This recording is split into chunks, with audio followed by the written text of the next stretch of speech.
आज हम सब लोग समाजवादी पार्टी के बहुत ही वरिष्ठ नेता,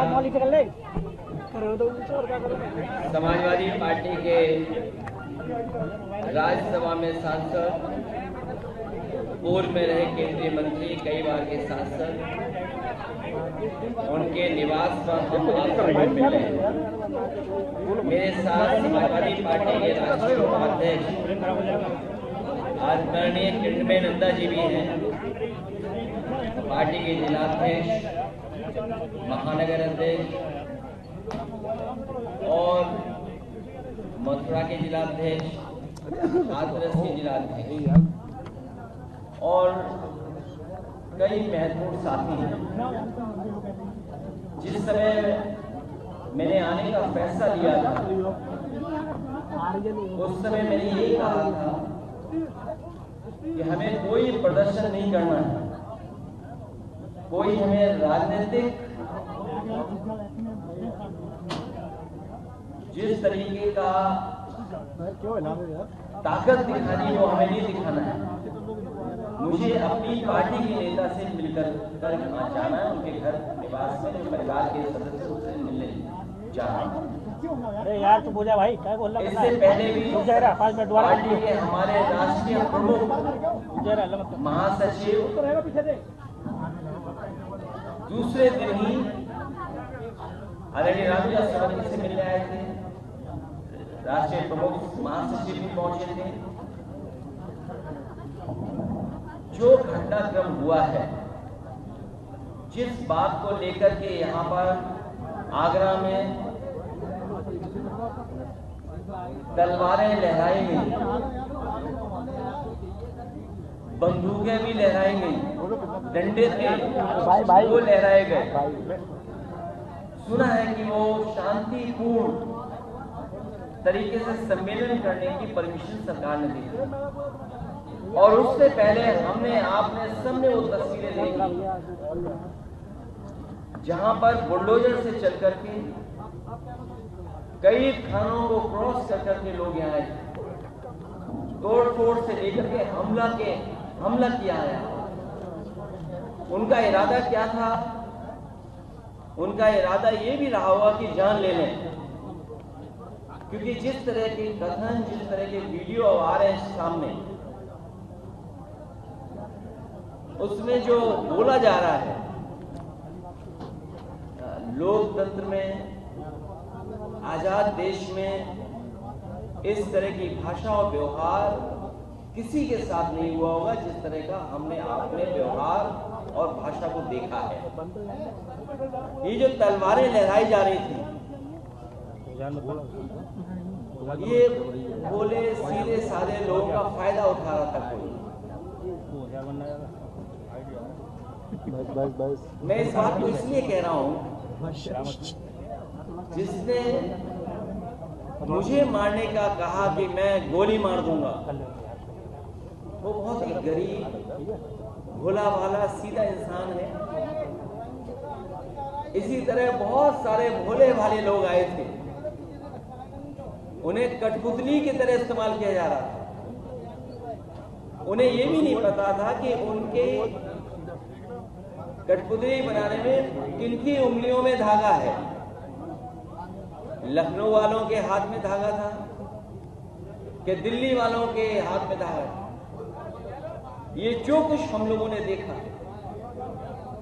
ये लखनऊ और दिल्ली का जो झगड़ा है बड़ा वाला,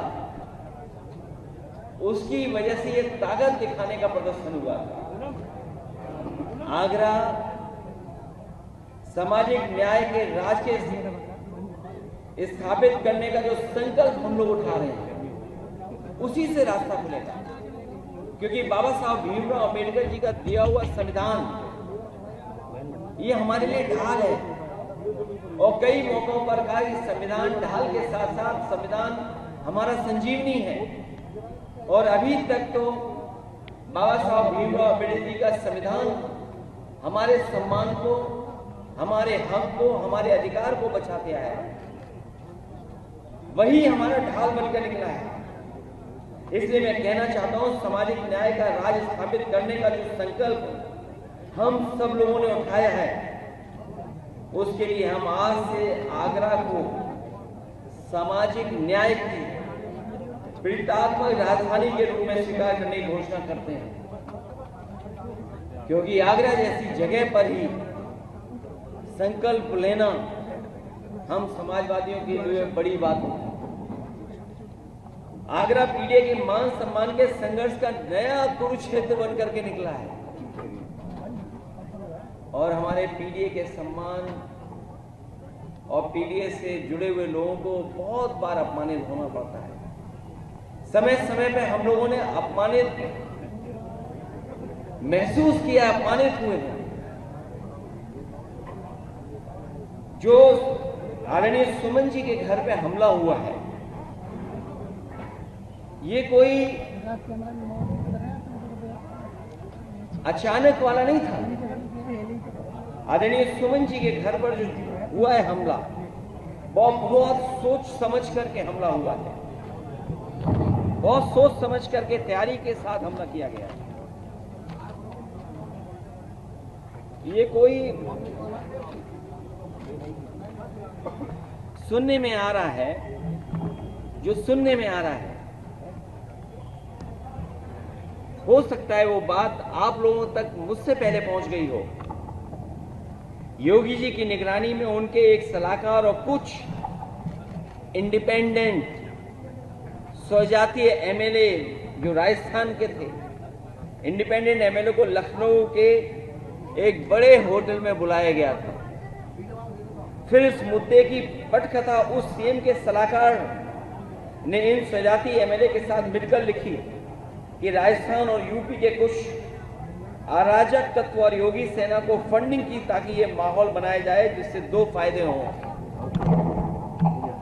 आपने आगे बम्बू लगा रखा है क्या? अच्छा, और क्या?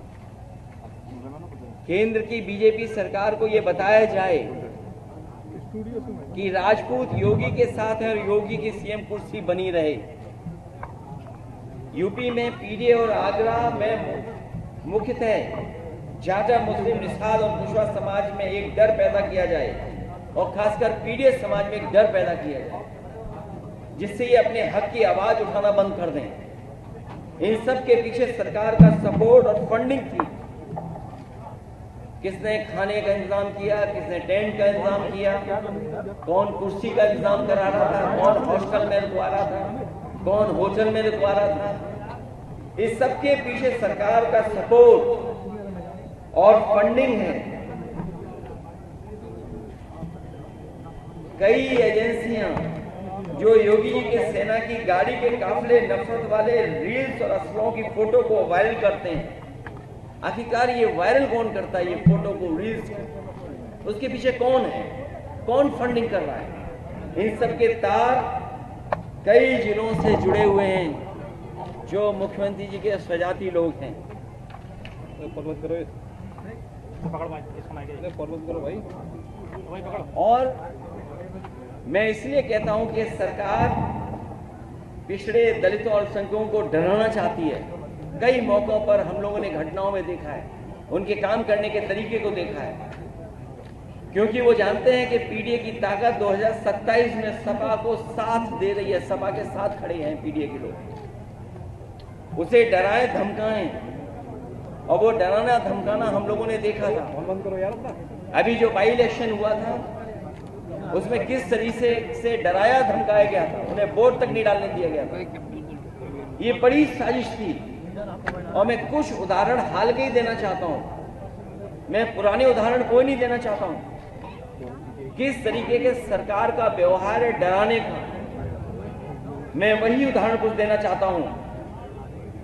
हालांकि कुछ बातें जो घटनाएं हैं उसमें कुछ मिलकर के कुछ और फैसले हुए हैं, लेकिन जो घटनाएं हम लोगों ने देखी और हाल में हुई हैं, इलाहाबाद में एक दलित को जला के मार दिया गया क्योंकि उसने जाति विशेष के लोगों के गेहूं काटने से मना कर दिया। क्या आज के आजाद भारत में जहां बाबा साहब भीमराव अम्बेडकर जी का संविधान हो, वहां पर ऐसी घटनाएं होंगी कि अगर गेहूं के काटने के लिए मना कर दें तो उसकी जान ले लेंगे जला करके? कल आगरा में अभी कुछ दिन पहले और कई दिनों पहले, कई वर्षों पहले भी घटनाएं हुई। उन घटनाओं का मैं जिक्र नहीं करना चाहता हूं, कस्टोडियल डेथ की मैं जिक्र नहीं करना चाहता हूं, लेकिन कुछ दिन पहले आगरा में बारातियों और दूल्हे को घोड़ी से उतार के मारा क्योंकि वो बाबा साहेब अम्बेडकर जी का गाना बजा रहे थे। अगर गाना तेज था तो उसकी शिकायत की जा सकती है, लेकिन गाना आप क्या बजा रहे हैं नहीं बजा सकते हैं। और किस तरह का व्यवहार रहा। इसी तरह इटावा में निषाद युवक को उसके फेसबुक पोस्ट के लिए मारा और अभी तक कोई कार्रवाई नहीं हुई है। अभी हाल ही में फेसबुक पोस्ट लिख दिया